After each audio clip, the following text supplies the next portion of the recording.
Hello everyone, I'm Dave Thomas, and what you see before you here is a crashed Rocketarium Daedalus.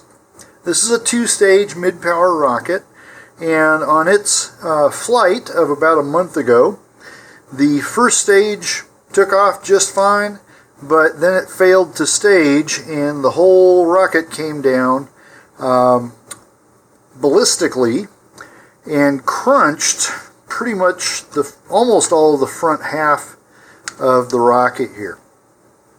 Okay, so the total body tube length for this should be 71 centimeters, and if I measure it now, we're at about 52.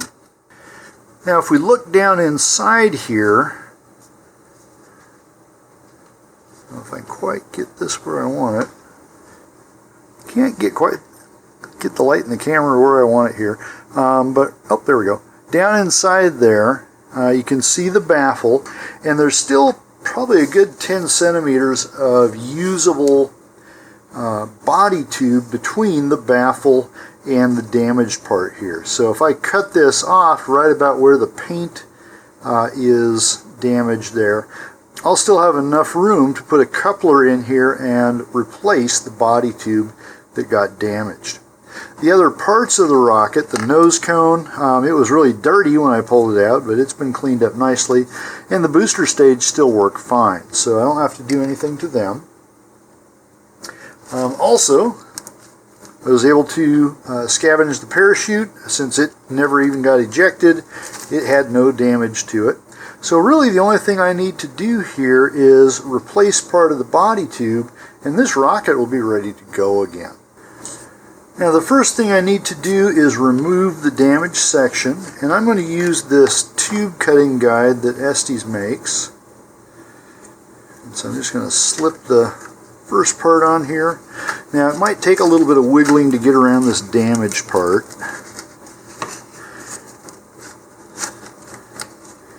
And in fact, I think I'm going to cut that freehand first. Okay, so here I'm going to go ahead and cut about here. And just go all the way around. As straight as I can make it, but at this point I'm not too concerned about having a nice square edge. I do want to make sure I don't cut my shot cord though.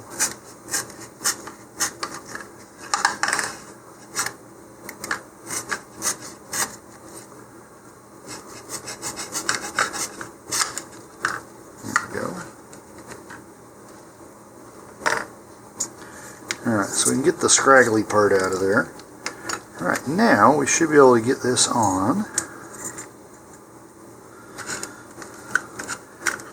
Now what I'm running into is with the paint on this, which is both paint and primer, the inner ring does not want to go on. Alright, so that's alright. We can do this.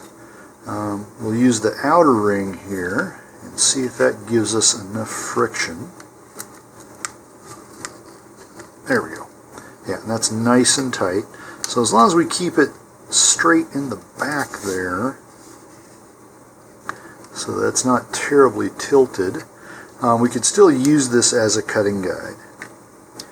So now I'm going to go ahead here and just cut around the guide flush. Now here again, it's trying to wander, and that's mainly due to the paint. So I did give this a pretty thorough paint job.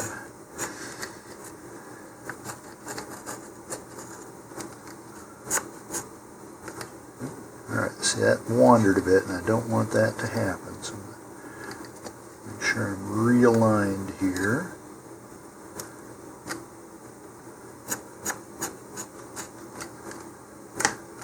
Oops, yeah, see it keeps trying to come off.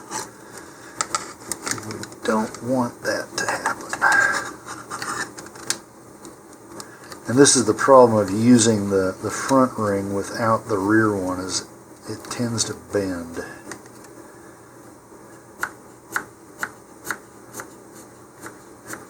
Now, if you don't have this cutting guide, you can also simply wrap this in masking tape straight and then use the masking tape as a cutting guide.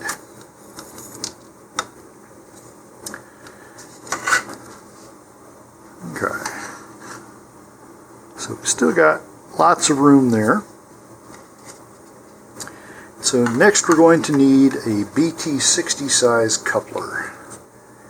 Okay, I've got a coupler here. I've also got a couple of pre-cut body tubes that I may be able to use one of those without having to cut it. So I'm going to check my length now. So we're right at 50 centimeters, so I need a 21 centimeter tube. So I've got this one.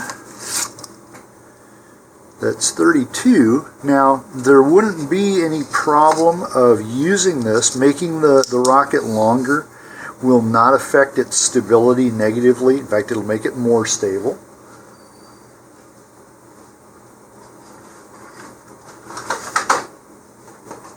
All right, and then I've also got this one, which is 18. So if I use this one, it would be just a hair short, and I don't see that as a problem either. Okay, so this would be 3 centimeters shorter than what the original one was. That's not going to be a big enough difference with the size of these fins and the weight distribution in this rocket. Okay, so I'm going to go ahead and use the short one. And so now this is kind of like putting this rocket together originally. Okay, now something I will do is I'm going to wrap up this shock cord and kind of tuck it out of the way for now so I don't end up gluing it. Okay. Now the next thing, I'm just going to dry fit these pieces here, for one thing to see how closely I cut this to something resembling square.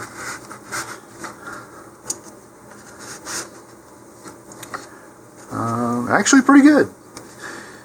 Okay, so I'll be able to fill that in with glue and maybe a little bit of putty. Now what I can do here is pre-paint this body tube, or I could go ahead and install it and then try and match this paint. I'm actually going to put this on using a different color, because for one thing I don't think I have that color paint anymore, and that's fine. I'm more worried about it flying properly than whether or not my paint jobs match. Okay, so for now I'm going to go ahead and paint this body tube first, and then we'll come back and put it all together. Here I have my replacement tube painted, and so now we'll go ahead and install it with a coupler. So first thing we need to do is find the middle of the coupler here. So that's about 51 millimeters. We'll call it 2.5 centimeters for the middle. So just mark a line right here. Okay, now for the glue here, I'm going to use wood glue, at least for the first part here. I'm going to do this in 2 slightly different ways.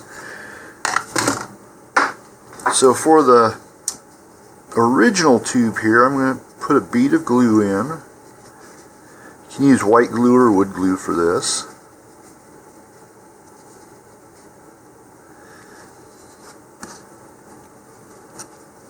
Okay, and I'm just going to insert my coupler, give it a twist as we go in, and bring that to my pencil mark there.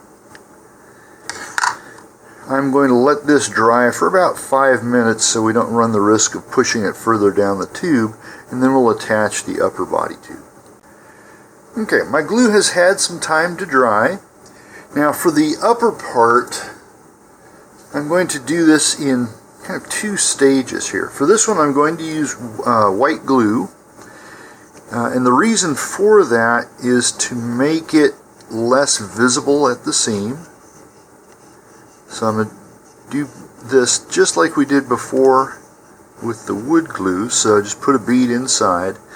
But now I'm also going to put a thin bead of glue right close to where that seam's going to be. And the idea here is that when these go together, it'll help fill in any gaps. And since it's white glue, it shouldn't discolor if it pokes through. Okay, so now we're just going to put this on. Again, kind of rotate it into position here.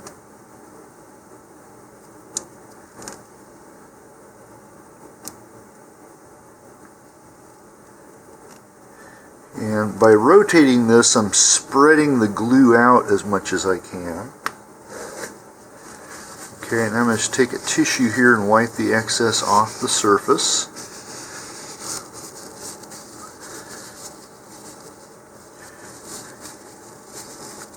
Alright, now this is going to produce a little bit of change in finish here. And what I intend to do after the glue dries is I'll just take a strip of adhesive vinyl and just put a stripe around there. Okay, for all anyone else is going to know, it was intentional. Alright, so I'm going to let this dry for a little bit, and then we'll come back, do some touch-up work here, and then put the recovery system back together. Now that the glue is dried on my replacement body tube, we can go ahead and just put this right back together. So the first thing to do is to replace the nose cone here, and we just need to tie it back on to the shock cord. And here we're just going to use a double knot or 2 half hitches.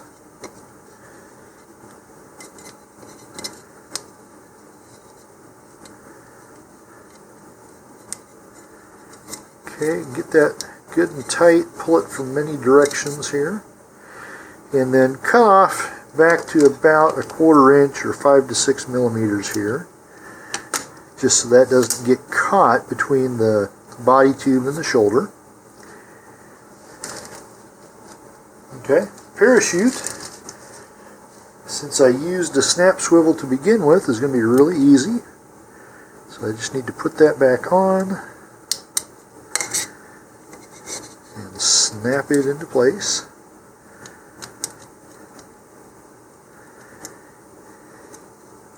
I need to use the outer part here.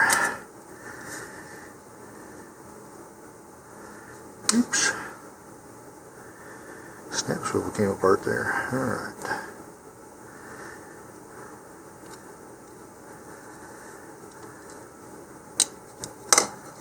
There we go. Okay. And now we'll just fold the parachute here. And since this has an ejection baffle on it, this is essentially ready to be loaded with a motor and fly as soon as you get it all together.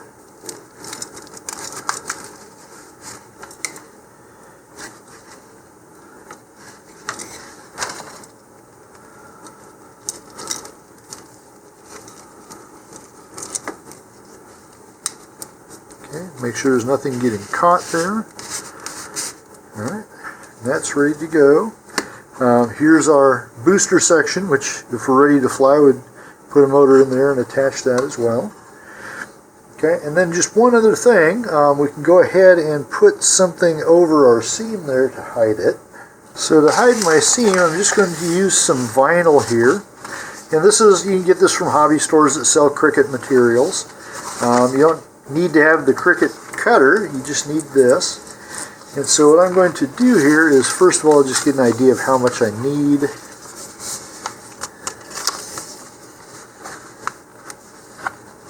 Okay, so you can probably cut to the same width that I've already got cut on there anyway. And it doesn't matter, you know, I'm just going to be a little bit whimsical with this. We'll go with this polka dot pattern.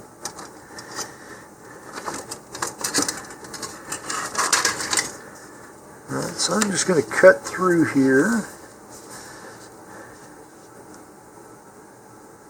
We'll give it about that much.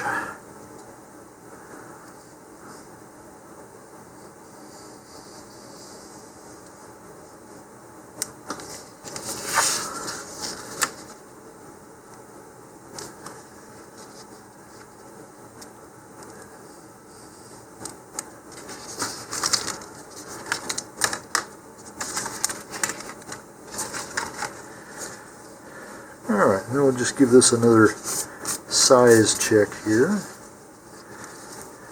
Alright, so that'll give me a little bit of overlap. If you don't want that much overlap, you can cut it back a little bit. I think I will remove just a little bit here.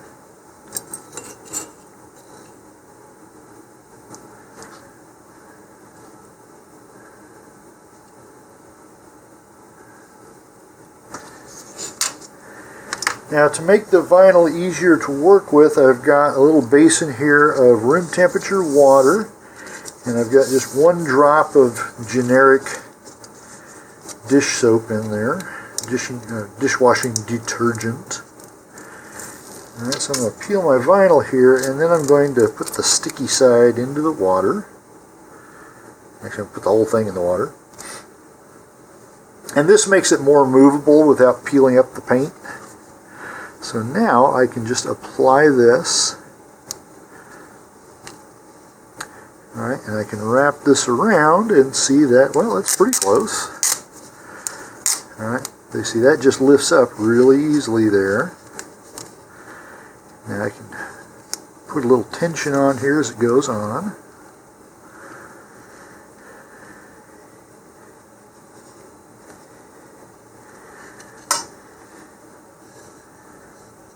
Okay. Almost got it.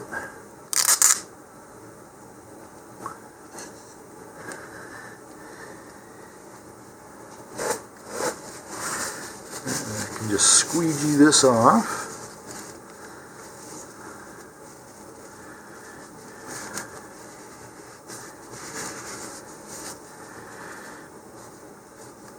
Alright, that's still not quite aligned, so we can try this again.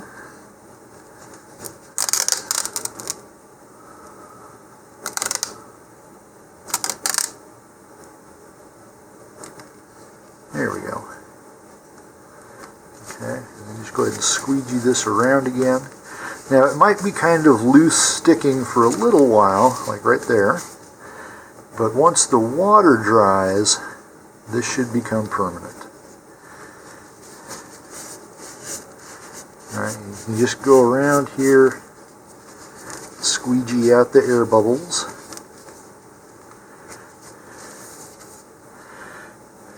Okay, and so now, it's very multicolored rocket now, where it didn't used to be. But that's okay. This should be really easy to see on launch day. So this will be ready to go try again and hopefully have proper staging.